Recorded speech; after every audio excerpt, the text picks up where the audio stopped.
नमस्कार, मी सुशील कुलकर्णी. आपण पाहताय अनालायझर. या व्हिडिओच्या आरंभालाच मी तुम्हाला एक छोटीशी क्लिप दाखवतोय जी आवश्यक आहे बघणं, आणि तिथून आपण आपल्या विषयाला सुरुवात करूया. म्हणजे क्लिप यासाठी दाखवतोय की मला तिथूनच विषयाची सुरुवात करायची आहे. एका पत्रकाराच्या सोबत बोलताना देवेंद्र फडणवीसांच्या विषयी वापरलेल्या अपशब्दाबाबत जरांगेंनी दिलगिरी व्यक्त केलेली आहे. ती दिलगिरी व्यक्त करताना सुद्धा एक ॲटिट्यूड दाखवलेला आहे की तुम्ही असं केलं होतं, आम्ही असं नाही.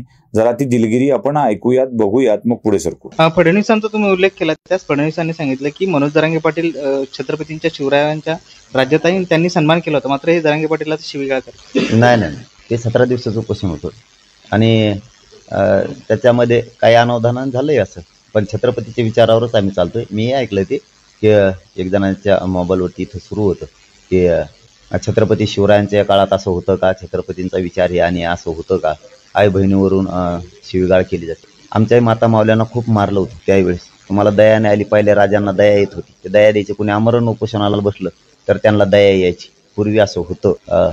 आताच्या राजाला नाही दया येत, परंतु ठीक आहे, 17 दिवसाचं उपोषण होतं, अनावधानाने झालंय असेल तर ते मी शब्द माझे मागं घेतो. ऐकलंच.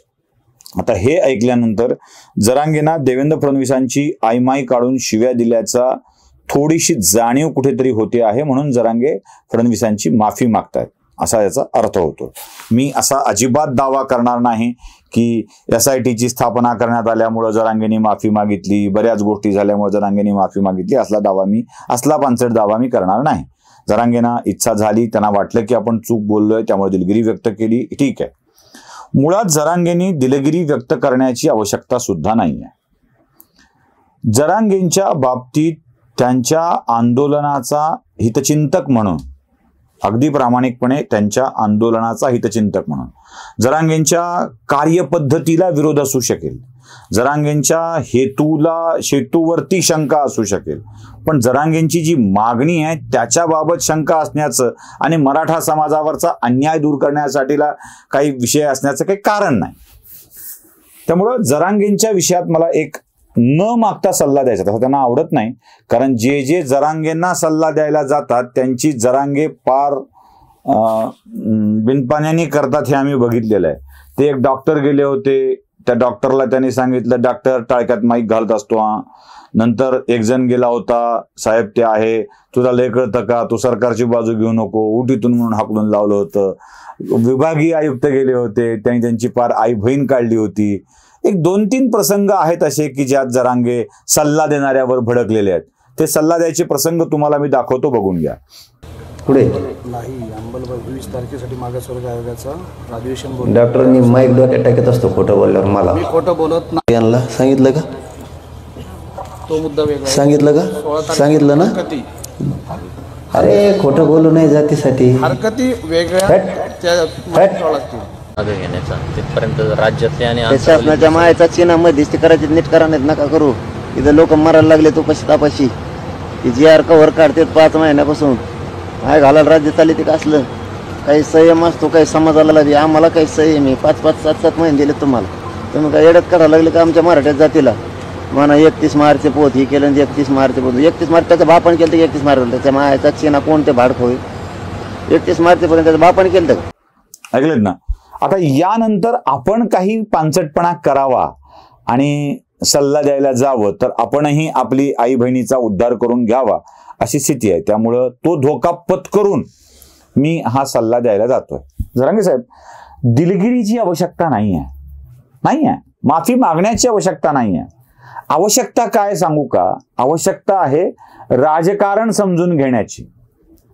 राजकारण समजून न घेता आपण राजकारण करायला गेलो की राजकारणी आपल्याला कसे तोंडावर पाडतात याचं हे उत्तम उदाहरण आहे. म्हणजे जरांगेंनी काय ऊर्जा आहे बाबासाहेबाची म्हणून शरद पवारांचं कौतुक करावं आणि बाकीच्या आलेल्या माणसांना हडतोड करून बोलावं, ही जरांगेंची राजकीय भूमिका अडचणीची ठरली. म्हणजे मध्येच मराठा आरक्षणाचं क्रेडिट जरांगेंच्या बाजूनं शिंदेंना मिळालं पाहिजे यासाठी केलेली वातावरण निर्मिती, आणि त्यात देवेंद्र फडणवीस आणि अजित पवार बदनाम झाले पाहिजेत यासाठी जरांगेंनीच केलेली वातावरण निर्मिती. म्हणजे या खेळामध्येही देवेंद्र फडणवीस, अजित पवार आणि एकनाथ शिंदे यांच्यामध्ये मतभेद निर्माण व्हावेत यासाठी केली गेलेली खेळी या सगळ्या गोष्टी राजकारणाच्या होत्या हे लक्षात ठेवा. आणि जेव्हा तुम्ही राजकारण करायला जाल तेव्हा राजकारणी असेच वागत असतात.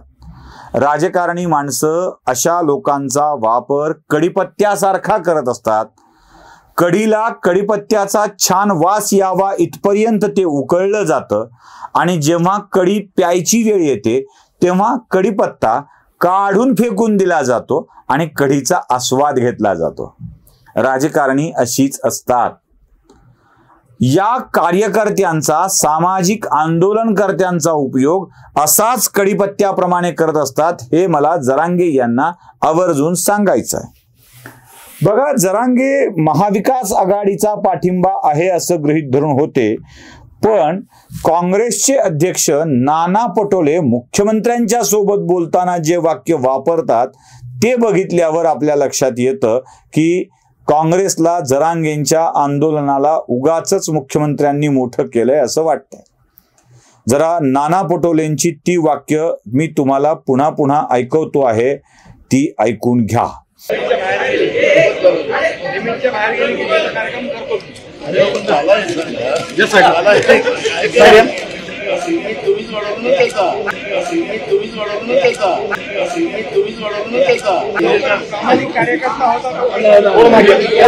ऐकलीत?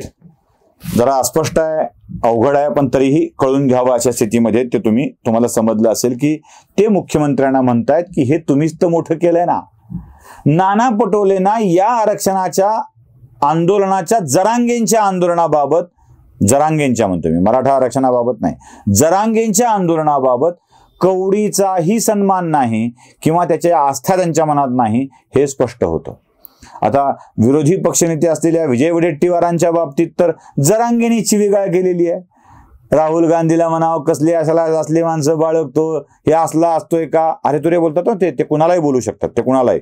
वडेट्टीवार असला असतोय का, मला राहुल गांधीला सांगायचंय, त्याला कशाला सांभाळलंय, आहेच नाही. छगन भुजबळ तर विरोधात आहेत, छगन भुजबळच्या विषयात तर छग्या बिग्याचा उल्लेख त्यांनी केलेला आहे. असो, जरांगेंना अधिकार आहे, त्यांना शिव्या घालणाऱ्यांना, त्यांच्यावर टीका करणाऱ्यांना, शिव्या घालणाऱ्या नाही, त्यांच्यावर टीका करणाऱ्यांना अरे तुरे बोलायचं. मुळात असे अरे तुरे बोलणारे आपले काय दाखवत असतात तुम्हाला चांगलं माहित आहे. मी उगाच पुन्हा अजून माझ्या अंगी घेणार नाही. म्हणजे राष्ट्रवादी काँग्रेस पक्षाचे छगन भुजबळ यांना विरोध केला तेव्हा राष्ट्रवादी काँग्रेस पक्षाच्या नेत्यांनी आपला हात काढून घेतला. शेवटी अजित पवार सुद्धा म्हणाले, बघा राज्य सरकार आपापलं काम करत असतं, असं उठून कुणाला काय करायची सरकार परवानगी देणार नाही. अजित पवार सुद्धा बोलले होते, म्हणले होते ना आपापलं काम करत असतं, मुंबईला वाटेल तेव्हा येणार, काही करू दिलं जाईल का, सरकारला एक मर्यादा आहेत, हे अजित पवार सुद्धा बोलले होते. म्हणजे अजित पवारांनीही जरांगेंच्या आंदोलनापासून आपल्याला वेगळं करून घेतलं आणि जरांगेंना समर्थन नाही हे दाखवून दिलं. आता तुम्ही म्हणाल अजित पवार, देवेंद्र फडणवीस, एकनाथ शिंदे हे सरकारचे माणसं आहेत, पण नाना पटोले, विजय वडेट्टीवार हे काही सरकारचे माणसं नाही आहेत. बरं ते सोडा, ज्या टोपेंच्या मदतीच्या आधारावर जरांगेंचं आंदोलन चालू होतं, म्हणजे टोपेंच्या कारखान्यावर बऱ्यापैकी मदत असायची म्हणे, त्यांना पोहोचवण्यासाठीची बऱ्यापैकीची मदत, हाकेच्या अंतरावर असलेल्या, माझा काय सहभाग आहे असं टोपे म्हणाले होते. त्या जरांगेंनी लक्षात ठेवावं, टोपेंनी प्रसंग पडल्यावर डिसओन केलेला आहे, आपला संबंध नाकारलेला या आंदोलनाशी. अहो एवढंच काय, टोपेंसाठी आपल्या जीवाचं रान करणाऱ्या ऋषिकेश बेदरेंच्या बाबत टोपे काय बोलले होते माहिती आहे तुम्हाला? त्याचा माझा काही संबंध नाही. ऐकायचंय का? ऐका. आंतरवाली सराटी येथील जो लाठीचार्ज झाला होता त्या लाठीचार्जमध्ये ऋषिकेश बेदरे यांना अटक झालेली आहे आणि त्यांचा फोटोचा संदर्भ लावला जात आहे. मी या संदर्भात एवढीच स्पष्टता सांगू इच्छितो, श्री ऋषिकेश बेदरे हे माझ्या भागातीलही नाही, माझा त्यांचा कुठलाही दुरान्वय संबंध नाही. ऋषिकेश बेदरे यांच्या विषयात हे विधान होतं आणि त्यानंतर मी ऋषिकेश बेदरेचे एकूण एक टोपेंसोबतचे फोटो दाखवले होते, ते आताही दाखवतोय, बघून घ्या. टोपेंनी बेदरेला उडवून लावला, आपल्या अत्यंत जवळच्या तर टोपे तुम्हाला उडवून लावायला कमी करणार नाहीत.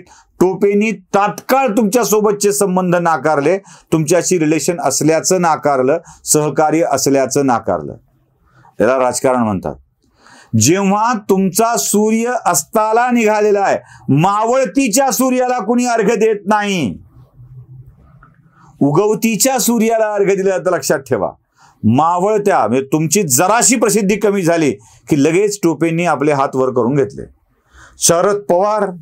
शरद पवारांनी सांगितलं मी तर बोललोच नाही, माझा तर काही संबंधच नाही, सिद्ध करून दाखवा. आता शरद पवारांची ती वाक्य मी तुम्हाला दाखवत नाही, कारण तुमचं म्हणणं असतं नका दाखवू, काही कळतच नाही म्हणून, त्यामुळे ते दाखवत नाही. पण शरद पवारांनी सुद्धा हे सगळं नाकारलेलं आहे, सगळं नाकारलंय. आणि जरांगे यांच्या ऊर्जेविषयी बोलत होते. यांची ऊर्जा, राजकारण समजून घ्या. राजकारणी कडीपत्त्यासारखा वापर करत असतात. बरं, तुम्हाला आता दाखवतोय ते महाराष्ट्राच्या मुख्यमंत्र्यांचं वाक्य. जरा ते वाक्य नीट ऐकून घ्या.